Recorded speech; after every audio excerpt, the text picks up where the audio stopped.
Connecting Arizona. Live from the 12 News studios at 200 East Van Buren. This is 12 News at 10. We've seen these mass shootings before, unfortunately, and we'll probably see them again. We're just a year removed from the Jared Loughner rampage in Tucson, and a couple of years before that, there was Virginia Tech. Are there warning signs that can be spotted before it's too late? Joining us tonight is Dr. Michael Yasinski, a board-certified psychiatrist. Doc, thanks for joining us tonight. Sure, no problem. We're hearing a lot of the things that we hear about many of the mass shooters, and I want to get your take to see if there's a commonality here. Very quiet, they say this guy was, always kept to himself, kind of isolated. Profile the typical shooter that we see in these types of things for me, if you could. Right, I think there's definitely similarities looking back to the Jared Loughner case to some degree.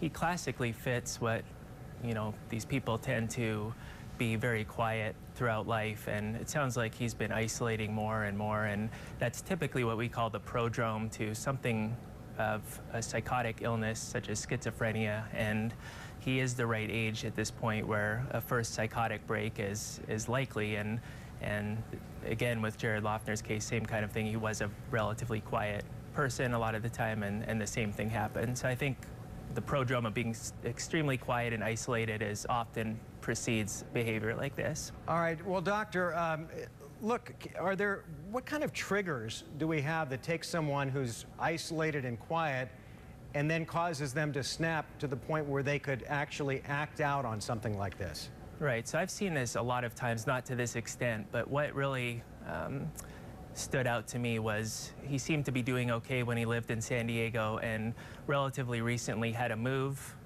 which is a significant stressor. He was in a PhD program, which, speaking from someone who went to grad school, long hours, little sleep, very stressful environment. And that's often, if not usually, the trigger for bringing on this initial, what we call psychotic illness or loss of touch with reality, delusions, hallucinations, that kind of thing. So he did fit the bill as far as a big stressor over the last 6 months to a year, and that often puts people in this road to having a psychotic illness. And doctor, finally, if you're a family member of someone who suffers from a mental illness, are there any common warning signs that you could put out for family members to look for if they have someone who's in treatment for a disorder like this that might lead them to believe that they're ready to snap or do something violent?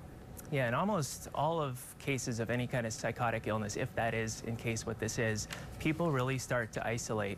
Typically dropping out of school, work, losing touch with their family is so common, and sometimes people just put it off as not being a big deal. But I think as a family member or friends, this should really lead to stepping up and really getting involved in someone's life if they're close to you that starts to withdraw, because you never do know. Sometimes it's nothing, but oftentimes it leads to something like this, which is horrific. So. All right, Dr. Michael Yasinski, thanks for your insight. We appreciate it. Thanks.